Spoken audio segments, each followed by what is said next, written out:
Officers. इससे पहले classes में हमने डिस्कस किया था अर्थक्वेक और वोल्केनो के बारे में। ठीक है, जिसने भी अपने प्रीवियस लेक्चर नहीं देखे हैं वो डिस्क्रिप्शन बॉक्स में जाके प्रीवियस लेक्चर को देख सकता है। ठीक है, तो आज हम पढ़ने वाले हैं आपके पास एटमॉस्फेयर के बारे में। उससे पहले आज का कोटेशन देख लेते हैं।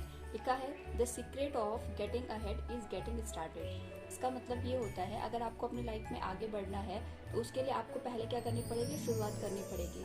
अगर आप किसी भी एम को केवल सोच के, माइंड में सोच के उसके बारे में, उसके फुलफिलमेंट की विश करते हैं, तो ऐसा नहीं होने वाला है कि वो आपके सोचने से ही वो विश आपकी कंप्लीट हो जाएगी। उसके लिए आपको क्या करना पड़ेगा, कहीं ना कहीं किसी न किसी पॉइंट से स्टार्ट करना पड़ेगा। ठीक है, तो इसी पॉजिटिव एटीट्यूड के साथ स्टार्ट करते हैं आज की क्लास।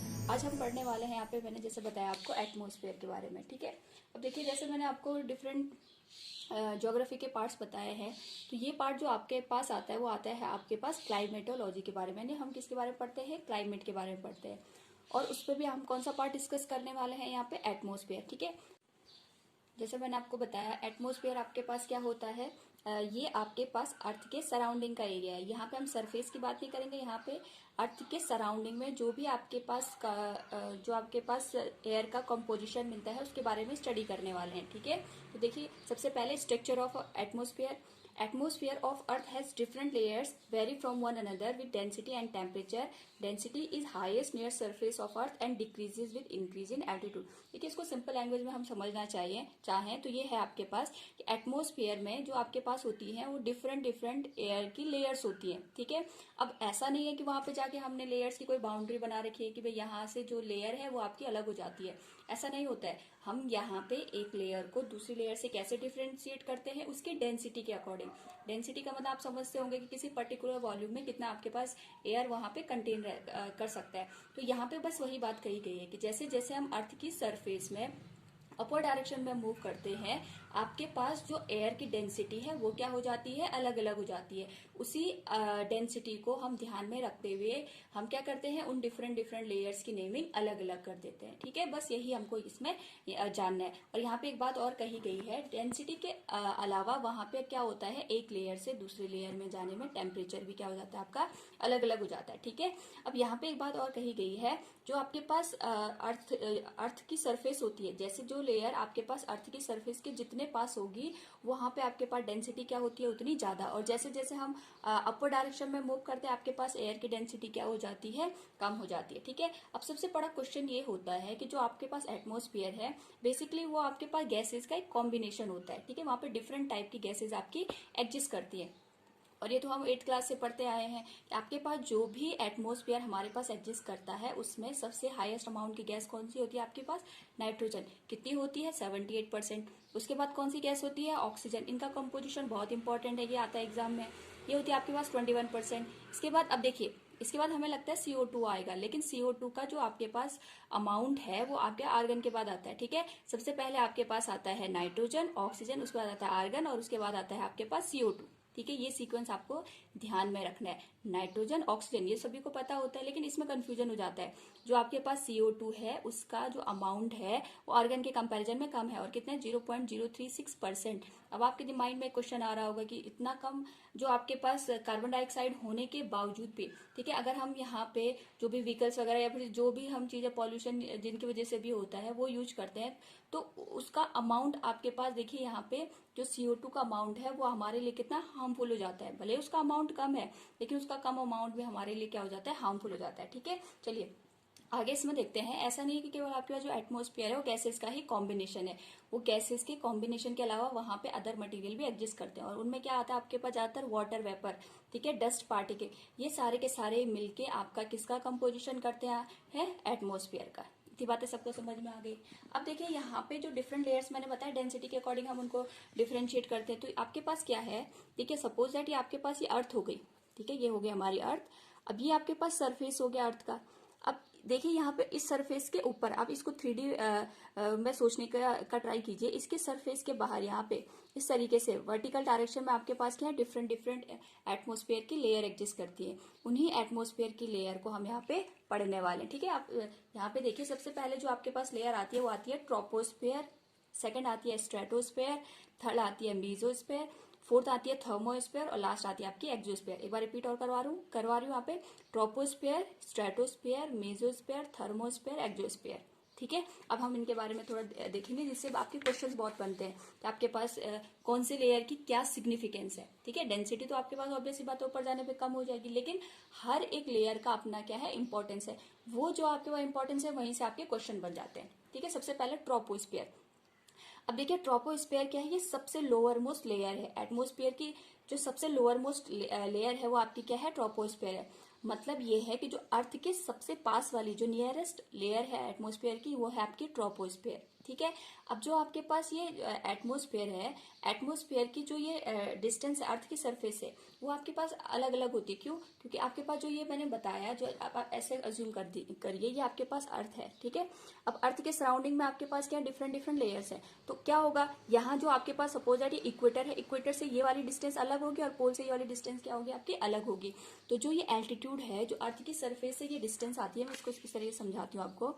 ये आपके पास हो गया, ठीक है, ये जो मैंने माना जैसे ये आपके पास, तो पोल से ये आपके पास ये डिस्टेंस अलग होगी और इक्वेटर से ये हाइट क्या हो जाती है आपकी, अलग हो जाती है। ठीक है, इसी के अकॉर्डिंग हम क्या यहाँ पे क्या कंसिडर करते हैं कि जो आपके पास ट्रोपोस्फेयर होती है उसकी डिस्टेंस आपकी 8 से 13 किलोमीटर, कहीं कहीं पे 15 भी लिखा है, बट आपके पास यहाँ पे जो ये डिस्टेंस होती है अर्थ के सरफेस से, पोल से तो ये 8 किलोमीटर के डिस्टेंस पे होता है, बट जो आपके पास इक्वेटर होता है वहां से 13 टू 15 किलोमीटर के डिस्टेंस पे ये एग्जिस्ट करता है। ठीक है, 2 पॉइंट आपको क्लियर हो गए।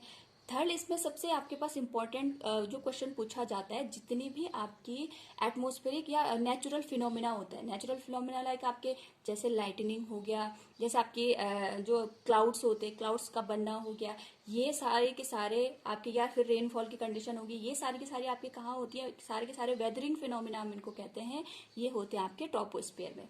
इतनी बातें सबको समझ में आ गई? क्या बोला मैंने, जितने भी यहाँ से सबसे इंपॉर्टेंट क्वेश्चन यही बनता है आपके पास कि जितने भी आपके पास क्लाइमेटिक कंडीशन या weathering condition, lightning, thundering, clouds, rain formation, ये आपके पास सारा का सारा कहाँ होता है, ट्रोपोस्फेयर में होता है। 3 पॉइंट आपको क्लियर हो गए। नेक्स्ट इसमें आता है, यहाँ पे आपके पास गैसेस के अलावा डस्ट पार्टिकल भी मिलते हैं और वाटर वेपर भी मिलता है। ठीक है, दूसरा आपके पास जैसे जैसे हम इस लेयर में अपवर्ड डायरेक्शन में मूव करते हैं, टेम्परेचर क्या हो जाता है, रिड्यूस हो जाता है। ठीक है, हर एक जो आपके पास 165 मीटर है उसमें 1 डिग्री का टेम्परेचर क्या होता है, डाउन आ जाता है। जैसे जैसे आप इस लेयर में अपवर्ड डायरेक्शन में मूव करेंगे, 165 मीटर जाने पे आपका टेम्परेचर क्या हो जाएगा, 1 डिग्री सेंटीग्रेड से रिड्यूस हो जाएगा। इतनी बातें सबको क्लियर हो गई। यहाँ से 2 पॉइंट आपको बहुत बहुत अच्छे से याद रखना है। पहला, जो आपके पास ये सबसे पास वाली लेयर का नाम क्या है, ट्रोपोस्फेयर। दूसरा, हमारे पास वेदरिंग फिनोमिना कहाँ पे अकर होते हैं, वो भी कहाँ होते हैं, आपके ट्रोपोस्फेयर में। यहाँ से सबसे ज्यादा क्वेश्चन आपके बनते हैं। ठीक है, नेक्स्ट आपके पास आता है स्ट्रेटोस्फेयर। देखिए स्ट्रेटोस्फेयर, जैसे आपके पास ट्रोपोस्फेयर खत्म होता है उसको हम कहते हैं ट्रोपोपॉज। पॉज का मतलब होता है रुकना, और वहां से आपका कौन सा उसके बाद कौन सी लेयर स्टार्ट हो जाती है, स्ट्रेटोस्फेयर। ठीक है, स्ट्रेटोस्फेयर की जो आपके पास लेयर है, ये देखिए, ये जो आपके पास थिकनेस दे रखी होती है, जो आपके पास एल्टीट्यूड की जो हाइट दे रखी होती है, अलग अलग बुक्स में अलग अलग दे रखा है। ठीक है, तो अप्रोक्सीमेट लेके चलिए इसको, ये आपके पास होती है 20 किलोमीटर टू 50 किलोमीटर। स्ट्रेटोस्फेयर अर्थ की सरफेस से कितनी डिस्टेंस पे आपका, 20 टू 50 किलोमीटर। पहली बात यहाँ से ये ध्यान रखना है। ठीक है, दूसरा आपको ये ध्यान रखना है, आपके पास जितने भी एरोप्लेन होते हैं, ठीक है, वो जितने भी एरोप्लेन होते हैं वो आपके कहाँ कौन सी लेयर में आपका मूव करते हैं, वो स्ट्रेटोस्फेयर में। और आपके माइंड में क्वेश्चन आएगा ऐसा क्यों होता है। ठीक है, ये इसलिए होता है क्योंकि देखिए, जैसे अगर आपके पास जो एरोप्लेन है या जैसे जो जेट प्लेन होते हैं, अगर हम उनको ट्रोपोस्फेयर में वहां पे उनको फ्लाई करवाएंगे, तो वहां पे क्या होती है, आपकी वेदरिंग कंडीशन बहुत ज्यादा होती है, क्लाउड्स बनते हैं, लाइटनिंग होती है, आपके पास रेन फॉर्मेशन का काम होता है। तो आपके पास जो क्या होता है, उसकी जो ट्रेवलिंग होती है उसमें क्या हो सकता है, जो एरोप्लेन की ट्रेवलिंग होती है उसमें आपका बैरियर प्रोड्यूस कर सकता है। तो ये सारी कंडीशन ना हो, आपका जो एरोप्लेन है वो स्मूथली आपका रन कर पाए, उसके लिए आपके पास जो कंडीशन होनी चाहिए वो क्या होनी चाहिए, वेदरिंग कंडीशन वहां पे एग्जिस्ट नहीं करनी चाहिए। और आपके पास जो स्ट्रेटोस्फेयर होता है उसमें कोई भी वेदरिंग कंडीशन नहीं होती, ना वहाँ पे क्लाउड्स बनते हैं, ना वहाँ पे लाइटनिंग होती है आपके पास। इतनी बातें सबको समझ में आ गई। तो ये क्वेश्चन बहुत ज्यादा पूछा जाता है कि एरोप्लेन कौन से स्फेयर में आपका क्या करते हैं, फ्लाई करते हैं। तो कौन से आपके पास लेयर में फ्लाई करते हैं, वो करते हैं आपके स्ट्रेटोस्फेयर में। दूसरा पॉइंट ये क्लियर हो गया। अब थर्ड पॉइंट आपके पास एक और आता है, ये आता है आपके पास जो एनवायरनमेंट की कंडीशन से, एनवायरनमेंट के जो आपका पर्सपेक्टिव होता है उससे भी बहुत इंपॉर्टेंट है। देखिए आपके पास सन होता है और ये आपके पास अर्थ है। यहाँ से सन से क्या होती है, आपके पास बहुत सारी रेज अर्थ तक पहुंचती हैं, ठीक है। और जो सन से जो भी रेज पहुंचती हैं उनमें आपके पास डिफरेंट डिफरेंट टाइप की क्या होती है, रेज होती है। उनमें से एक होती है आपके पास अल्ट्रा वायलेट रेज, ठीक है, अल्ट्रा वायलेट रेज। अब देखिए मैं आपको इसमें एक छोटी सी बात बताती हूँ। आपने 7 कलर्स के नेम सुने होंगे, ठीक है, जिसको VIBGYOR कहते हैं हम, ठीक है, विबग्योर, आपने सुना होगा ये, ठीक है। ये आपके पास क्या होते हैं, 7 कलर्स का कॉम्बिनेशन होता है, red, orange, yellow, green, blue, ठीक है, इंडिगो और वॉलेट। तो अल्ट्रा वॉलेट का मतलब क्या होता है, जिनकी फ्रीक्वेंसी वॉलेट कलर से भी ज्यादा होती है, ठीक है, वो भी आपके कहाँ से आती है, सन से ही आती है। अब देखिए जो अगर यूवी रेज हमारी अर्थ तक आ जाए अगर, तो वो उससे क्या हो जाता है, आपके पास स्किन कैंसर, ठीक है, या फिर जितने भी प्लांट्स होते हैं आपके पास उन पे क्या पड़ता है, इसका हार्मफुल इफेक्ट पड़ता है। तो ये जो अल्ट्रा वॉलेट है ना, ये आपके पास जो लिविंग बींग्स हैं उनके लिए क्या है, ये हार्मफुल है, ठीक है। अब देखिए हमारे एटमॉस्फेयर का जो कंपोजिशन है वो इतने अच्छे तरीके से है कि ये जो यूवी रेज होती हैं उनको अर्थ की सरफेस तक आने से रोक देती है। वो कैसे रोकती है, देखिए मैंने क्या बताया, ये अर्थ के सराउंडिंग में आपके पास एटमॉस्फेयर एग्जिस्ट करता है, ठीक है। अब इसी एटमॉस्फेयर का जो स्ट्रेटोस्फेयर है उसमें आपके पास ओजोन गैस मिलती है। कौन सी गैस मिलती है आपके पास, ओजोन गैस। अब ये ओजोन गैस आपके पास क्या करती है, एक लेयर का फॉर्मेशन कर देती है। उसकी वजह से क्या होता है, जो भी अल्ट्रावायलेट रेज आती हैं ये ओजोन गैस क्या कर देती है, उसको एब्जॉर्ब कर लेती है, जिससे वो आपके पास अर्थ की सरफेस तक रीच नहीं कर पाते और हमारी अर्थ क्या रहती है, अल्ट्रावायलेट रेज से प्रोटेक्टेड रहती है। तो जो ओजोन गैस की लेयर है वो भी आपके कहाँ मिलती है, स्ट्रेटोस्फेयर में मिलती है। ये बात भी आपको बहुत अच्छे से ध्यान में रखनी है। अच्छा ओजोन गैस बनती कैसे, मैं इसका थोड़ा सा आपको बता दूं। आपने ऑक्सीजन सुना होगा, ठीक है, ये आपके पास ऑक्सीजन का सिंबल है। अब अगर इसी ऑक्सीजन के साथ एक और ऑक्सीजन ऐड हो जाता है तो ये बन जाता है O3, और यही O3 गैस आपकी क्या होती है, बहुत इंपॉर्टेंट होती है हमारे एटमॉस्फेयर के लिए। आपको मैं इसमें एक और एक्स्ट्रा पॉइंट ये बता देती हूँ, जो आपके पास ओजोन गैस है ये हमारे लिए भी हार्मफुल होती है। मतलब इसकी वजह से आपके पास ग्रीन हाउस इफेक्ट आपके पास जनरेट होता है, लेकिन हमारे पास जो अर्थ की एटमॉस्फेयर है उसमें अल्ट्रावायलेट को रोकने के लिए क्या है, ओजोन इंपॉर्टेंट होती है। ये बात भी आपको ध्यान में रखनी है, ठीक है। इतनी बातें सबको समझ में आ गई। यहाँ से भी 3 पॉइंट आपको ध्यान में रखने, एक तो इसकी हाइट कितनी है, 20 किलोमीटर टू 50 किलोमीटर, और आपके पास दूसरा क्या होता है, अल्ट्रावायलेट रेज, यहाँ पे आपके पास क्या होती है, रोकने के लिए ओजोन लेयर मिलती है। और थर्ड आपके पास आ गया एरोप्लेन, यहीं पे आपके फ्लाई करते हैं, ठीक है। अच्छा इसमें एक और पॉइंट है, यहाँ पे आपके पास जैसे जैसे मैंने बताया कि आप एटमॉस्फेयर में अपर डायरेक्शन में मूव करते हैं तो जैसे जैसे हाइट बढ़ती है आपका टेम्परेचर डाउन आता है, ठीक है, हाइट बढ़ने पर टेम्परेचर डाउन आता है। तो 20 किलोमीटर के ऊपर आपके पास, अगर आप 20 किलोमीटर के ऊपर थोड़ा जाओगे तो वहां पे तो टेम्परेचर कम मिलेगा, लेकिन उसके ऊपर अगर आप मूव करते हैं तो यहाँ पे टेम्परेचर, हाइट बढ़ने पे भी टेम्परेचर बढ़ जाता है। मैंने क्या बोला, वैसे तो हाइट बढ़ने पे आपका टेम्परेचर डाउन आता है, लेकिन यहाँ पे एक पर्टिकुलर डिस्टेंस के बाद हाइट बढ़ने पे टेम्परेचर बढ़ जाता है। ऐसा क्यों होता होगा, ऐसा इसलिए होता है क्योंकि यहाँ पे अल्ट्रावायलेट रेज मिलती है, और अल्ट्रावायलेट रेज क्या करती है, टेम्परेचर बढ़ाने का काम करती है। इतनी बात आप लोग को समझ में आ गया होगा। नेक्स्ट आपके पास मीजोस्फीयर, ठीक है, ट्रोपोस्फीयर क्लियर हो गया, स्ट्रेटोस्फीयर भी क्लियर हो गया। नेक्स्ट आता है आपके पास मीजोस्फीयर। देखिए यहाँ पे आपके पास 50 किलोमीटर तक स्ट्रेटोस्फीयर बताया था, 50 टू 80 किलोमीटर। देखो आपको कैसे किस तरीके से ध्यान रखना है, 5 to 20, 20 to 80, sorry 5 to 20, 20 to 50, 50 to 80, इस तरीके से आप ध्यान रखिए। तो जो 50 टू 80 है वो आपकी क्या मिलती है, मीजोस्फीयर मिलती है। बात समझ में आ गई। अब यहाँ पे आपके पास केवल एक ही पॉइंट थोड़ा आपको ध्यान रखना है, यहाँ पे जो आपके पास टेम्परेचर है बहुत कम हो जाता है, ठीक है, और आपके पास इतना कम टेम्परेचर हो जाता है कि यहाँ पे एक तरीके से फ्रिजिड एटमॉस्फेयर बन जाता है, यानी आपका बहुत ही ठंडा क्या हो जाता है, आपके पास एटमॉस्फेयर का स्ट्रक्चर हो जाता है, ठीक है। बस इतनी सी बात आप ध्यान रखिएगा। नेक्स्ट आता है आपके पास थर्मोस्फेयर, इसको हम क्या कहते हैं, आयनोस्फेयर भी कहते हैं, थर्मोस्फेयर या आयनोस्फेयर। कहीं कहीं बुक्स में इनको अलग अलग कंसिडर किया है, लेकिन हम क्या मान के चलेंगे, थर्मोस्फेयर आयनोस्फेयर एक ही माने जाते हैं आपके। और इनकी जो विड्थ होती है, या फिर सॉरी इनकी जो हाइट होती है वो होती है आपके पास 80 टू 600 किलोमीटर तक। ये आपके पास कहाँ से कहाँ आती है, 80 किलोमीटर टू 600 किलोमीटर। अब देखिए यहाँ पे थर्मोस्फीयर है, आपको माइंड में आ रहा होगा थर्मो का मतलब क्या होगा, टेम्परेचर से, या फिर मैंने कहा आयनोस्फीयर। यहाँ पे क्या मिलते हैं, आपके आयंस मिलते हैं। अब देखिए आयंस क्या होते हैं, आपने केमिस्ट्री में एक टर्म सुना होगा एटम। एटम क्या होता है आपके पास, ना उस पर पॉजिटिव चार्ज होता है ना वो नेगेटिव चार्ज का माना जाता है। जैसे सोडियम होता है आपके पास, तो सोडियम का एटम अपने आप में क्या है, एक तरीके से न्यूट्रल है। लेकिन जैसे ही वो सोडियम अपना एक इलेक्ट्रॉन दे देता है तो किस में कन्वर्ट हो जाता है, आयन में कन्वर्ट हो जाता है। और आयन अपने आप में कैसे पार्टिकल होते हैं, चार्ज पार्टिकल। ठीक है, बहुत इंपॉर्टेंट बात बता रही हूँ आपको। जैसे या फिर क्लोरीन को कंसिडर कर दीजिए। जैसे क्लोरीन एक इलेक्ट्रॉन लेता है, उसके पास क्या हो जाता है, वो नेगेटिव चार्ज हो जाता है। बात समझ में आ गई? तो यानी वहां पे आपके पास आयंस मिलते हैं, और जहां पे आयंस का फॉर्मेशन होगा उनमें कैपेसिटी किस चीज की हो जाती है, चार्ज को फ्लो कराने की कैपेसिटी हो जाती है। इसी वजह से यहाँ पे क्या होता है, टेम्परेचर बहुत ज्यादा मिलता है। पहली बात तो ये ध्यान रखना आपको, इसकी रेंज होती है 80 to 600 किलोमीटर। दूसरा आपके पास क्या होता है, यहाँ पे आयंस प्रेजेंट होते हैं। बात समझ में आ गई?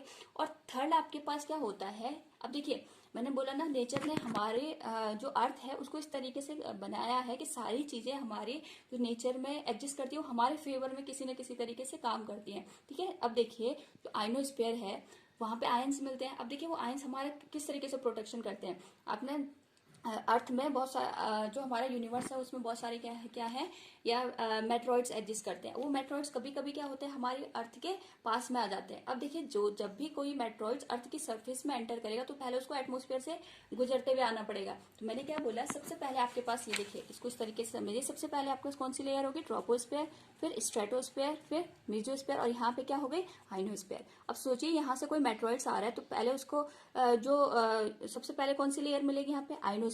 आइनोस्फेयर में टेम्परेचर क्या होता है, बहुत ज्यादा होता है। अब देखिए जब आपके पास दो चीजें यहाँ पे आपके पास एक दूसरे से फ्रिक्शन करती हैं या एक दूसरे के ऊपर उनका क्या होता है, यहाँ पे इंक्लिनेशन होता है, तो वहां पे क्या हो जाता है, आपके पास फ्रिक्शन जनरेट हो जाता है। और फ्रिक्शन की वजह से क्या जनरेट होती है, आपके पास हीट। ठीक है, अब देखिए जैसे ही ये मेट्रॉइड्स अर्थ आइनोस्फेयर में यहाँ पे एंटर करते हैं, उनमें क्या प्रोड्यूस हो जाता है, वहां पे फ्रिक्शन। और ये फ्रिक्शन आपके पास इतना ज्यादा होता है, एक तो इसकी स्पीड ज्यादा होती है, दूसरा यहाँ पे टेम्परेचर बहुत ज्यादा हो जाता है।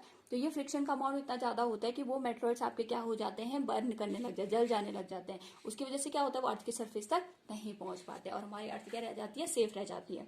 वरना सोचिए आपके पास जैसे रेनफॉल होता है उसी तरीके से आपके एटमोस्फेयर में क्या हो रहे होते हैं, मेट्रॉइड्स एंटर कर रहे होते हैं। ठीक है, तीसरी जो आपके पास यहाँ पे बात मैंने बताई, ये हमारी अर्थ को किससे प्रोटेक्ट करते हैं, मेट्रॉइड से। एक तो रेंज याद रखनी है 80 to 600 किलोमीटर, दूसरा यहाँ पे आयंस मिलते हैं।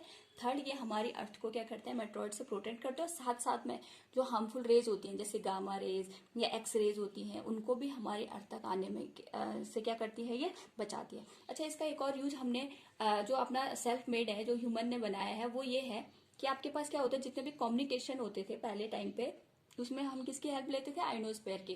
देखिए वहां पे इसको थोड़ा सा आप समझिए, आपके पास क्या होता है, जितने भी कम्युनिकेशन करते हैं उसमें क्या होता है, सिग्नल भेजते हैं। सिग्नल में भी आपके पास एक तरीके से क्या होता है, करंट होता है।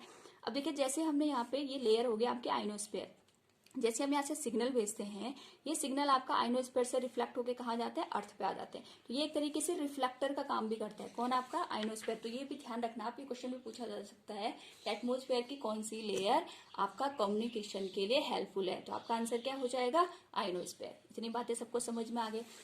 नेक्स्ट इसमें आपके पास आता है, वो आता है एक्सोस्फेयर। देखिए आपके पास जो अपर मोस्ट लेयर है, जहां से एक ही क्वेश्चन बनता है आपके पास की जो आपके पास एटमोस्फेयर की आउटर मोस्ट लेयर कौन सी है, तो आपका आंसर क्या आएगा, जो आपके पास एटमोस्फेयर है उसकी आउटर मोस्ट लेयर है आपकी एक्सोस्फेयर। ठीक है, और इसकी जो आपके पास हाइट होती है वो अप टू 600 किलोमीटर तक होती है। इतनी बातें सबको समझ में आ गई। और यहाँ पे हाइड्रोजन और हीलियम का जो प्रेजेंट होता है वो आपके पास बहुत ज्यादा होता है। ठीक है, एक्सोस्फेयर की कोई लिमिट नहीं है कि 600 से मैं कहूँ 2000 किलोमीटर तक, ये आपके पास बहुत, मतलब इसकी कोई लिमिट नहीं है। उसके बाद जो आपके 600 की लिमिट के बाद जो भी आपके पास लेयर होती है उसको हम एक्सोस्फेयर ही मान लेते हैं। इतनी बातें सबको समझ में आ गई। ठीक है, ये हो गया आपके पास basic information of atmospheric composition के, जो हमारे पास एटमॉस्फेयर में डिफरेंट डिफरेंट एक्टिविटीज होती हैं। ठीक है, वो हमने यहाँ पे सीख लिया।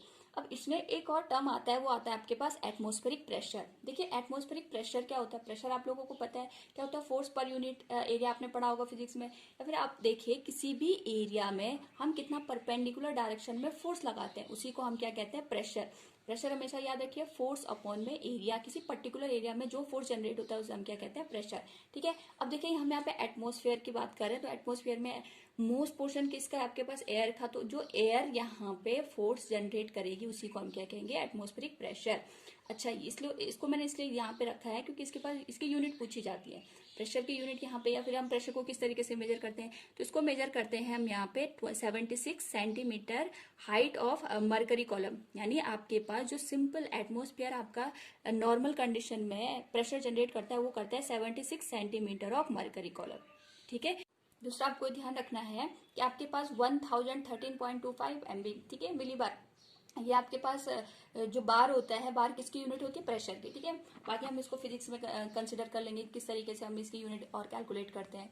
अब देखिए, एटमॉस्फेरिक जो प्रेशर होता है वो आपके पास अर्थ की जो डिफरेंट डिफरेंट सर्फेसेस है उनमें उसका क्या रोल होता है। ठीक है, इसी को समझने के लिए हम क्या करते हैं, यहाँ पे प्रेशर बेल्ट्स का के बारे में जानते हैं। ठीक है, तो प्रेशर बेल्ट नाम से पता चल रहा है, यानी बेल्ट का मतलब हो गया आपके पास रेंज, किसी पर्टिकुलर रेंज की बात कर रहे होंगे या किसी एरिया की बात कर रहे होंगे, और वहां पे जो रेंज है उसमें काम क्या हो रहा है, प्रेशर का। किसके प्रेशर की बात कर रहे हैं, एटमॉस्फेयर के प्रेशर की बात कर रहे हैं। तो pressure in atmosphere has combined effect of latitudinal variation, effect of temperature and effect of rotation. अब देखिए, मैं यहाँ पे क्या समझाने का मतलब हो गया कि आपके पास जो अर्थ की सरफेस होती है, देखिए ये अर्थ की सरफेस होती है, आपको याद होगा फर्स्ट क्लास में मैंने आपको बताया था, ये हो गया आपके पास अर्थ। इस वाली लाइन को हम क्या कहते हैं यहाँ पे, ये आपका इक्वेटर हो गया। ये आपको याद होगा ट्रॉपिक ऑफ कैंसर, ये आपके पास ट्रॉपिक ऑफ कैप्रिकॉर्न। इसी तरीके से 66.5 नॉर्थ, 66.5 साउथ, और ये आपके पास क्या हो गया था, पोलर रीजन। तो क्या होता है यहाँ पे, जो आपके पास प्रेशर होता है, एयर का प्रेशर होता है, एक तो आपके पास यहाँ पे जो इक्वेटर हो गया, या फिर आपके पास जो ये मैंने डिफरेंट डिफरेंट टाइप के लॉन्गिट्यूड बनाए, उनपे क्या होता है, जो एयर का प्रेशर है वो अलग अलग तरीके से काम करता है। जैसे आपके पास इक्वेटर पे एयर का प्रेशर अलग होगा, तो जैसे जैसे हम नॉर्थ साइड में जाएंगे या साउथ साइड में जाएंगे, एयर के प्रेशर में क्या आ जाता है, वेरिएशन आ जाता है। और एक जैसा वेरिएशन नहीं होता है, अलग अलग टाइप का होता है। यानी यहाँ पे प्रेशर अलग होगा तो यहाँ पे प्रेशर अलग होगा। इसी रेंज को, ठीक है, हम क्या कहते हैं, प्रेशर बेल्ट कहते हैं।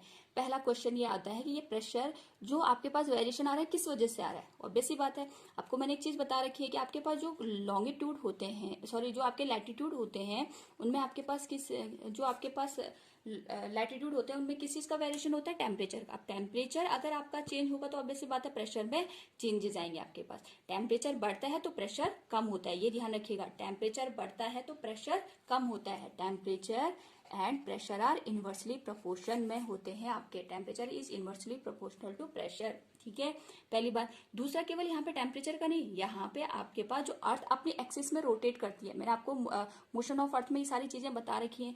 जिससे भी कोई भी कंफ्यूजन हो, आप प्रीवियस क्लासेस के लेक्चर देख लीजिए, आपके सारे डाउट क्लियर हो जाएंगे कि मोशन ऑफ अर्थ किस तरीके से होता है, रोटेशन क्या होता है, रिवोल्यूशन क्या होता है। तो मैंने क्या बताया, अर्थ यहाँ पे मोशन करती है, वो अपनी एक्सिस में भी रोटेट करती है और अर्थ सन का राउंड भी लगाती है। तो आपके पास अर्थ के रोटेशन की वजह से, रिवोल्यूशन नहीं बोला मैंने, रोटेशन की वजह से, यानी वो अपनी एक्सिस पे घूम रही है, उसकी वजह से भी क्या होता है, जो प्रेशर होता है एयर का, उसमें क्या आते हैं, चेंजेस आते हैं।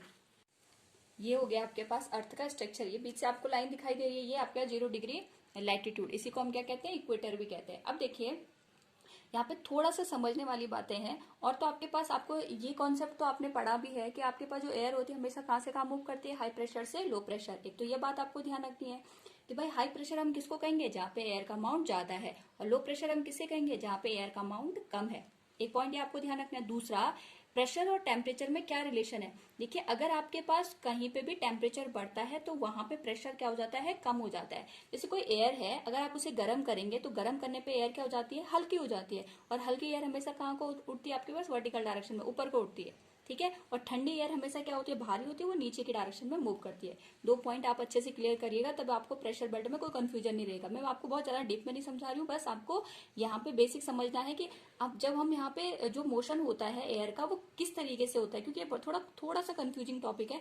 मैं आपको क्लियर करते हुए चल रही हूँ यहाँ पे। ठीक है, तो मैंने क्या बोला, एक पॉइंट आप ये याद रखिए, एयर हमेशा हाई प्रेशर से लो प्रेशर मूव करती है। दूसरा, जो आपके पास एयर का मोशन होता है वो आपके पास टेम्परेचर पे बहुत ज्यादा डिपेंड करता है। टेम्परेचर ज्यादा होगा तो एयर हल्की हो जाएगी, हल्की एयर हमेशा ऊपर उठती है, और भारी एयर हमेशा नीचे की डायरेक्शन में मूव करती है। अब देखिए, जो इक्वेटर वाला पोर्शन होता है वहां पे टेम्परेचर हमेशा आपके पास क्या होता है, हाई रहता है। अगर उस एरिया में टेम्परेचर ज्यादा है तो एयर आपके पास क्या होगी, हल्की हो जाएगी। मैं इस वाले एरिया की बात कर रही हूँ, ये 5 degree north to 5 degree south, इस वाले रीजन की बात कर रहे हैं। ठीक है, तो यहाँ पे क्या होता है, देखिए टेम्परेचर ज्यादा होगा, तो टेम्परेचर ज्यादा होने की वजह से क्या हो जाता है, यहाँ पे प्रेशर कम हो जाता है, यानी एयर हल्की हो जाती है। अब देखिए एयर का मोशन दो तरीके से होता है, एक तो एयर सरफेस पे मूव करती है इस तरीके से, और एक एयर कौन से डायरेक्शन में मूव करेगी, आपकी अपवर्ड डायरेक्शन में, इस तरीके से। आप समझिएगा इस सिचुएशन से आपके पास अर्थ हो गई।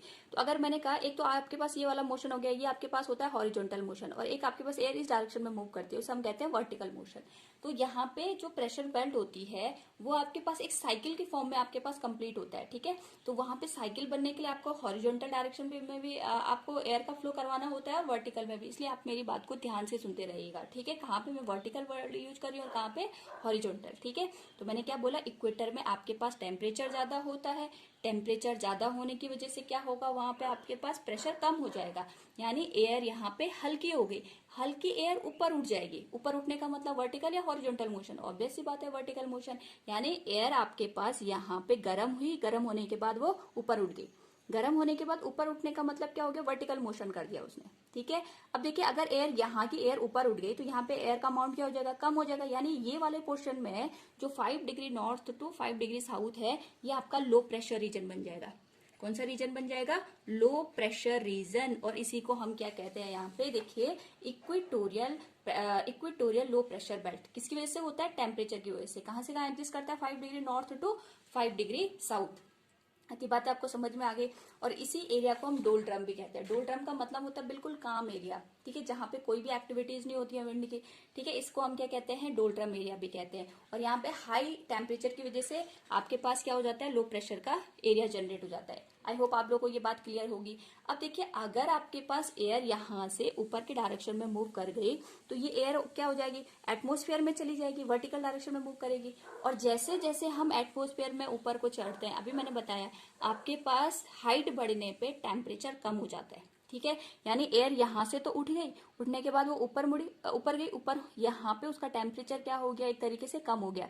टेम्परेचर कम हो गया तो एयर क्या होने लगी, हैवी होने लगी। अब देखिए वो वापस तो जा नहीं सकती है क्योंकि वहां पे आपके पास टेम्परेचर ज्यादा है, तो वहां पे आपके पास वो फिर अगर नीचे जाएगी तो फिर वहां पे गर्म होके फिर ऊपर उठ जाएगी, तो इस तरीके से मोशन नहीं कर सकती। तो आपके पास जो एयर होता है वो क्या करता है, जैसे इसको समझिए, एयर यहाँ से आए, इसके बाद क्या करती है, वो स्प्लिट हो जाती है। एक पोर्शन इस वाली डायरेक्शन में नॉर्दर्न हेमिस्फीयर की साइड, और एक पोर्शन आपका सदर्न हेमिस्फीयर की साइड क्या करेगा, मूव कर जाएगा, ठीक है। फिर से समझिए इसको, मैं इस तरीके से, मतलब वर्टिकल को मैं बाहर शो करूंगी, ठीक है। यानी आपके पास जो एयर था वो आपके पास अपवर्ड डायरेक्शन में मूव कर गया, ठीक है, इस तरीके से वर्टिकल, ठीक है।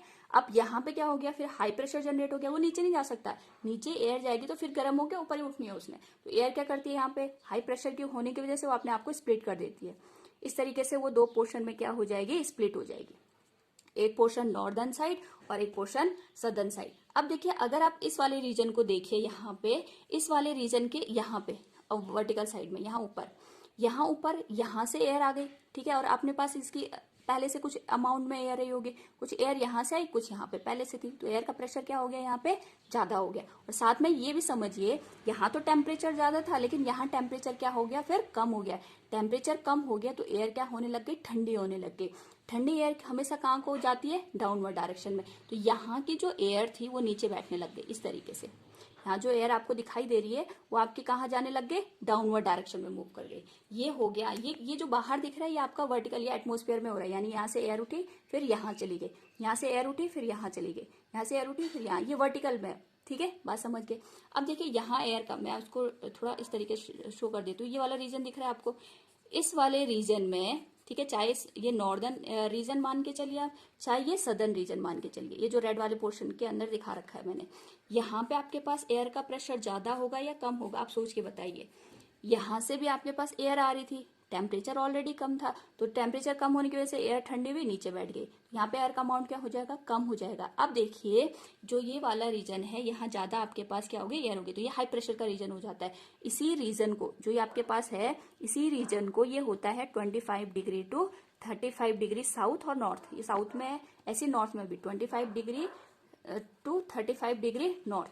इसको हम कहते हैं यहाँ पे सब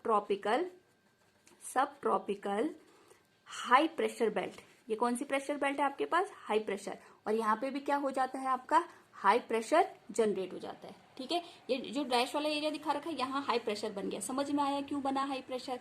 अब देखिए ये सरफेस की बात, अब मैं सरफेस की बात करूंगी। ये सरफेस पे हाई प्रेशर, ये सरफेस पे लो प्रेशर, और ऊपर क्या हो रहा है, यहाँ पे आपके पास हाई प्रेशर और यहाँ से एयर आपके पास इस तरीके से मूव कर रही है। अब सरफेस एयर की बात करते हैं। यहाँ हाई प्रेशर बन गया, यहाँ भी हाई प्रेशर, और यहाँ बीच में जो आपके पास है ये कौन सा आपके पास रीजन है, लो प्रेशर का। तो एयर कहाँ से कहाँ मूव करेगी, high pressure to low pressure move करेगी। यानी आपके पास जो एयर का मोशन है कुछ इस तरीके से हो जाएगा आपके पास, इस वाली डायरेक्शन में। अब देखिए इसकी डायरेक्शन में अभी आपको समझाऊंगी किस तरीके से हम बनाते हैं, इसमें आपको कुछ समझाने के लिए बता रही हूँ। यहाँ पे इस तरीके से हाई प्रेशर से लो प्रेशर मूव करेगा ये। अब ये कंफ्यूजन मत रखना कि आपके पास, अभी तो मैंने कहा था यहाँ पे आपका टेम्परेचर कम हो गया, यहाँ पे टेम्परेचर कम होने की वजह से वर्टिकल मोशन हो जाता है, बात समझ गए। लेकिन आपका सरफेस पे आपके पास एयर कुछ इस तरीके से फ्लो करेगी, यानी सब ट्रॉपिक से हाई प्रेशर से लो प्रेशर की साइड में आपके पास विंड क्या करेगी, फ्लो करेगी। इतनी बातें सबको समझ में आ गई। अब इसमें क्या होता है आपके पास, जैसे मैंने ये वाला रीजन बताया, यहाँ पे आपका टेम्परेचर बहुत ज्यादा होता है। अगर मैं आपसे पूछूं कौन सा ऐसा रीजन है जहाँ पे टेम्परेचर हमेशा कम होता है, तो आपका आंसर क्या होगा, पोलर रीजन। ये वाला रीजन दिख रहा है आपको, पोलर रीजन में आपके पास टेम्परेचर क्या होता है, हमेशा कम रहता है। तो अगर टेम्परेचर कम होगा तो प्रेशर क्या रहेगा, यहाँ पे बहुत ज्यादा रहता है, ठीक है। इसीलिए इसको हम कहते हैं पोलर। जो आपके पास यहाँ पे रीजन है वो आपके पास क्या आता है, देखिए पोलर हाई प्रेशर बेल्ट, ठीक है। इसको तो हमने कह दिया सब ट्रॉपिकल हाई प्रेशर बेल्ट, और दूसरा हाई प्रेशर बेल्ट यहाँ पे बनता है आपके पास, किसकी वजह से, टेम्परेचर की वजह से। इसलिए इसको थर्मल आपके पास जो आपके पास इसका रीजन है थर्मल रीजन भी मानते हैं हम यहाँ पे, ठीक है। तो ये आपके पास हाई प्रेशर का रीजन बन गया। इतनी बातें सबको समझ में आ गई। अब देखिए अगर आपके पास ये हाई प्रेशर का रीजन है, ये भी हाई प्रेशर का रीजन है, तो आपके पास हमेशा विंड कहाँ से कहाँ फ्लो करती है, high pressure to low pressure. अगर मैं आपको यहाँ पे समझाना चाहूँ तो मैं यहाँ पे ये वाला पोर्शन शो कर रही हूँ आपको, ठीक है। इस तरीके से जो आपके पास ये वाला रीजन है, या फिर साउथ में ये वाला रीजन है, यहाँ पे क्या होता है आपके पास अर्थ के रोटेशन की वजह से, ध्यान से सुनिएगा बात, क्या बोला मैंने, अर्थ के रोटेशन की वजह से ये जो रीजन है यहाँ पे आपके पास एयर का प्रेशर क्या हो जाता है, कम हो जाता है। एयर का अमाउंट यहाँ पे क्या हो जाता है, कम हो जाता है। और अगर यहाँ पे एयर का अमाउंट कम होगा, यानी एयर क्या हो जाएगी आपकी वर्टिकल डायरेक्शन में मूव करने लग जाएगी। फिर अगेन यहाँ पे एयर के यहाँ पे आपके पास रीजन टेम्परेचर नहीं है, टेम्परेचर तो यहाँ के कंपैरिजन में जो आपके पास सब ट्रॉपिकल रीजन होता है उसके कंपैरिजन में इस रीजन का टेम्परेचर कम होता है, ठीक है। आपके पास यहाँ के कंपैरिजन में इस वाले रीजन का टेम्परेचर तो और भी कम होता है। तो यहाँ पे एयर तो आपके पास और ठंडी होनी चाहिए थी, यहाँ पे आप तो आपके पास हाई प्रेशर का रीजन होना चाहिए था। लेकिन आपके पास किसकी वजह से, आपके पास यहाँ पे अर्थ के रोटेशन की वजह से जो एयर होती है वो वर्टिकल डायरेक्शन में मूव करने लग जाती है। अब जैसे ही वर्टिकल डायरेक्शन में एयर ने मूव करा तो यहाँ पे एयर की कमी हो गई, एयर का अमाउंट कम हो गया, तो कौन सा रीजन बन गया आपका, लो प्रेशर का रीजन। अब ये एयर आपके पास फिर कहाँ कौन से डायरेक्शन में मूव करेगी, अपवर्ड डायरेक्शन में। अब नीचे तो आ नहीं सकती है, फिर ये क्या हो जाती है आपकी, इस तरीके से स्प्लिट हो जाती है दो पार्ट में। एक पार्ट ये आपके पास यहाँ पे इस वाले रीजन में मुड़ जाती है, और दूसरा पार्ट ये आपके पास पोलर वाले रीजन में मुड़ जाती है। इतनी बातें सबको समझ में आ रही है। सेम यहाँ पे भी मैंने क्या कहा, ये जो एयर है आपके पास ये आपके पास इस तरीके से मोशन करेगी और यहाँ से दो पार्ट में डिवाइड हो जाएगी। एक पोर्शन आपका पोलर साइड चला जाएगा और एक साइड पोर्शन आपका सब ट्रॉपिकल साइड चला जाएगा। देखिए जो बाहर बना है ये वर्टिकल डायरेक्शन में हो रहा है, और जो मैंने ये अंदर की साइड बनाया ये सरफेस पे हो रहा है आपके, ठीक है। अब यहाँ पे फिर से वही बात, आपके पास यहाँ लो प्रेशर हो गया, यहाँ हाई प्रेशर, तो विंड कहाँ से कहाँ फ्लो करेगी आपकी, इस तरीके से फ्लो करेगी, high pressure to low pressure. High pressure ये सरफेस वाली एयर है, और ये आपके पास वर्टिकल डायरेक्शन की एयर है, ठीक है। ये एटमोस्फेयर में चलती है और ये आपके सरफेस में चलती है। इतनी बातें सबको समझ में आ गई। अब देखिए यहाँ पे क्या होता है, जो हमने एयर की डायरेक्शन बना रखी है, इनकी डायरेक्शन को यहाँ पे इफेक्ट करने वाले कुछ फोर्सेस काम करते हैं, ठीक है। इसको मैं थोड़ा समझाऊंगी, थोड़ा यहाँ पे आपके पास फिजिक्स का कॉन्सेप्ट आता है। आप देखिए यहाँ पे जो भी एयर है, आप जो भी मोशन हो रहा है आप देख रहे होंगे क्लोज लूप के फॉर्म में कन्वर्ट हो रहा है। देखिए यहाँ से एयर गई, हल्की होके ऊपर उठी, ऊपर उठने के बाद दो पार्ट में डिवाइड हुई, फिर यहाँ पे आपके पास टेम्परेचर कम होने की वजह से डाउनवर्ड डायरेक्शन में मोशन करा। यहाँ पे फिर आपके पास क्या हो गया, एयर का अमाउंट ज्यादा हो गया, फिर इसने क्या किया, हाई प्रेशर का रीजन था और यहाँ लो प्रेशर का रीजन था, तो इसने क्या कर दिया, हाई से हमेशा एयर कहाँ मूव करेगी, आपके पास लो प्रेशर के रीजन की साइड गया। वैसे यहाँ से एयर आपके पास हाई प्रेशर था, हाई से कहाँ जाएगा, लो प्रेशर की साइड, या फिर हाई से कहाँ जाएगा, लो प्रेशर की साइड। इस तरीके से एयर मूव कर रही है, ठीक है। अब जो ये एयर की डायरेक्शन है इस पे आपके पास कुछ फोर्सेस क्या करते हैं, यहाँ पे काम करते हैं। देखिए हाई प्रेशर लो प्रेशर को देखने का एक और तरीका है, आपकी क्या कीजिए, यहाँ पे अगर आपने एक सीक्वेंस देखा होगा, ये वाला रीजन आपके पास क्या है, लो प्रेशर, ठीक है। लो प्रेशर के बाद कौन सा रीजन बनेगा आपके पास, हाई प्रेशर, फिर कौन सा रीजन बनेगा, लो प्रेशर, फिर कौन सा रीजन बनेगा, हाई प्रेशर, यानी ऑल्टरनेट बन रहे हैं। इसी तरीके से सदन में देखिए ये लो प्रेशर हो गया, यहाँ कौन सा रीजन बनेगा, हाई प्रेशर, फिर लो प्रेशर, फिर आपके पास हाई प्रेशर। ये जो एक्सट्रीम एंड है इनका रीजन क्या है, टेम्परेचर, यानी ये आपके पास थर्मल इम्पैक्ट की वजह से आता है। यहाँ लो प्रेशर बनने का रीजन क्या है, अर्थ का रोटेशन, ठीक है। और यहाँ पे आपके पास क्या है, ये मतलब ये जो आपके पास रीजन है ये अर्थ के रोटेशन की वजह से होते हैं बेसिकली। ये बातें सबको समझ में आ गई। अब देखिए यहाँ पे इनके डायरेक्शन हम किस तरीके से मेंशन करते हैं। आपने फिजिक्स में कॉन्सेप्ट पढ़ा होगा जिसको हम सेंट्रीपिटल फोर्स कहते हैं। सेंट्रीपिटल फोर्स में आपने देखा होगा जैसे कोई भी स्ट्रक्चर है अगर हम उसको सर्कुलर पाथ में रोटेट कराते हैं तो सेंटर की साइड हमेशा एक फोर्स लगता है, उसको हम कौन सा फोर्स कहते हैं, सेंट्रीपिटल। या फिर आपने देखा होगा जब हम पहाड़ों में गाड़ी किसी टर्न पे चलती है, आपने देखा होगा जिस डायरेक्शन में आपके पास जो व्हीकल चलता है उसके अपोजिट डायरेक्शन में आपके पास क्या होता है, हम पे फोर्स लगता है। इस फोर्स को हम क्या कहते हैं, सेंट्रीफ्यूगल फोर्स। उस फोर्स को हम क्या कहते हैं, सेंट्रीफ्यूगल।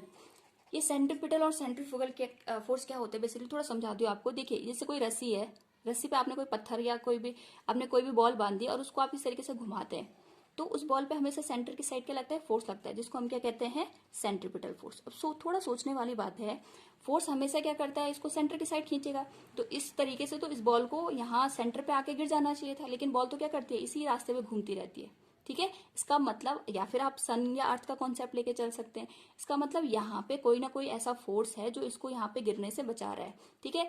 और फिजिक्स की लैंग्वेज में जो फोर्सेज आपके पास हम इमेजिनरी मानते हैं जिन फोर्सेज को, उनको हम क्या कहते हैं, स्यूडो फोर्स, नकली फोर्सेज होते हैं। उसी स्यूडो फोर्स का एग्जाम्पल आता है आपके पास सेंट्रीफ्यूगल फोर्स। ये वॉशिंग मशीन में भी आपने इसका कॉन्सेप्ट पढ़ा होगा, ठीक है। तो यानी आपके पास सेंट्रीपिटल, सेंटर के अपोजिट जो फोर्स लगता है उसे हम क्या कहते हैं, सेंट्रीफ्यूगल फोर्स, ठीक है। वही कॉन्सेप्ट आप अर्थ के रिस्पेक्ट में भी लगाइए। अर्थ भी तो अपनी एक्सिस पे एक तरीके से रोटेशन कर रही है, इसमें भी तो क्या लग रहा होगा, आपके पास सेंट्रीपिटल फोर्स लग रहा होगा। उस तरीके से तो आपके पास यहाँ पे जितने भी कॉन्टिनेंट हो गए या जितनी भी विंड वगैरह हो गई, उनमें आपके पास कोई ना कोई चेंजेस आने चाहिए थे, है कि नहीं है। लेकिन ऐसा नहीं होता है, क्यों नहीं होता है, क्योंकि यहाँ पे हम ये मान के चलते हैं इसका जो अर्थ का रोटेशन है, अर्थ के रोटेशन की वजह से जो फोर्स काम कर रहा है उसके अपोजिट डायरेक्शन में भी आपका एक फोर्स एग्जिस्ट करता है, और ये आपका माना जाता है कोरोलियस फोर्स। ये आपके कौन सा फोर्स माना जाता है, यहाँ पे हम उसको सेंट्रीफ्यूगल फोर्स नहीं कहते हैं, क्योंकि ये आपके पास कोरोलियस ने ये आपके पास फोर्स दिया था, इसीलिए हम इसको क्या कहते हैं, कोरोलियस फोर्स, ठीक है। अब इसी फोर्स की वजह से क्या होता है, जो आपके पास विंड की डायरेक्शन इस तरीके से स्ट्रेट नहीं होती है, इनमें क्या हो जाता है, थोड़ा थोड़ा आपके चेंजेस आ जाते हैं, ठीक है। यही मेरे को आपको समझाना था यहाँ पे कि आपके पास जो डायरेक्शन होती है high pressure to low pressure, वो किस तरीके से मूव करती है। ये सीक्वेंस तो आपको समझ में आ गया होगा, लेकिन इसमें किस तरीके से चेंजेस आते हैं वो आपको यहाँ पे ध्यान रखने।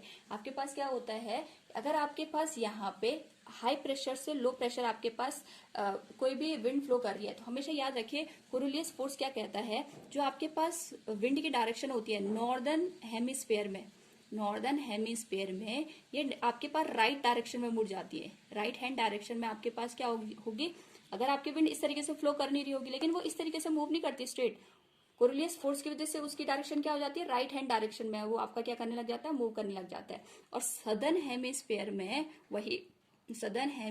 में वही आपके पास कौन सी डायरेक्शन में मूव करने लग जाता है, लेफ्ट हैंड डायरेक्शन में मूव करने लग जाता है। इसको समझाती हूँ आपको कैसे। देखिए अब देखिए यहाँ पे आपको किस तरीके से समझना है, पहले डायरेक्शन को क्लियर करते हुए चलिएगा, ठीक है।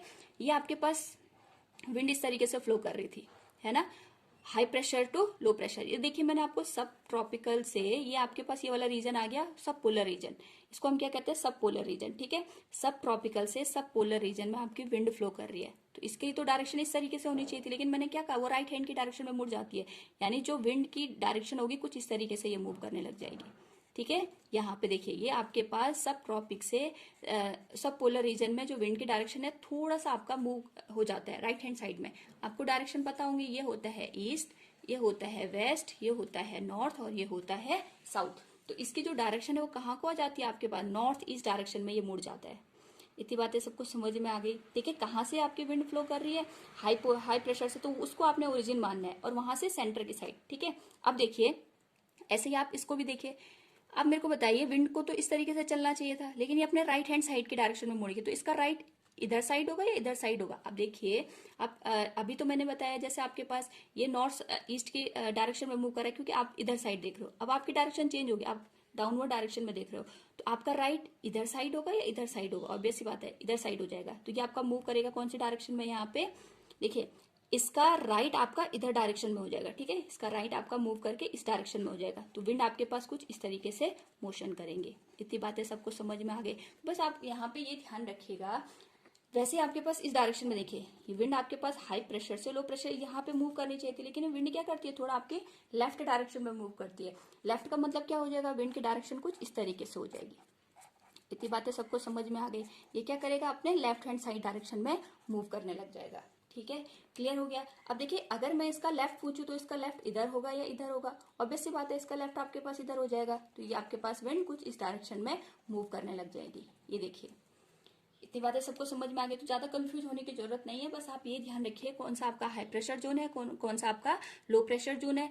नॉर्दर्न हेमिस्फीयर में जो विंड की डायरेक्शन होती है वो राइट हैंड साइड हो जाती है, और सदर्न हेमिस्फीयर में जो डायरेक्शन होती है वो लेफ्ट हैंड हो जाती है। आप इस तरीके से मान के चल सकते हैं। आप जब भी एग्जाम में डायरेक्शन का कोई भी क्वेश्चन आता है, तो आप क्या करना, सीधे सीधे डायग्राम बनाना। इस तरीके से आपको क्या करना, नॉर्थ ईस्ट साउथ वेस्ट आपको खुद से देखने पड़ेंगे वहां पे। ठीक है, कि आपके पास अगर अपवर्ड डायरेक्शन में मोशन कर रहा है तो नॉर्थ ईस्ट साइड आपके पास हो जाएगा, और अगर विंड आपके यहाँ हाई प्रेशर से इक्वेटोरियल लो की साइड जा रहा है तो उसका जो आप देखिए, उसका जो हेड है वो डाउनवर्ड डायरेक्शन में, डाउनवर्ड डायरेक्शन में होने की वजह से आपका आना तो इस तरीके से चाहिए था, ठीक है, लेकिन उसका राइट कौन सी डायरेक्शन में हो जाएगा, आपका साउथ ईस्ट डायरेक्शन में। इसलिए आपके पास क्या हो जाती है, विंड की डायरेक्शन इस तरीके से हो जाती है। ये बातें सबको समझ में आ गई। आई होप आपको प्रेशर बेल्ट का कॉन्सेप्ट अच्छे से समझ में आ गया होगा। ठीक है, फिर भी अगर आपके कोई भी डाउट आते हैं, कोई भी पॉइंट आपको समझ में नहीं आता तो आप प्लीज कमेंट बॉक्स में मुझे मेंशन करके लिख सकते हैं। ठीक है, तो अपना ध्यान रखिए, और जितने भी लेक्चर मैंने अभी तक पढ़ाए हैं आप सब जाके उसको रिवाइज कीजिए।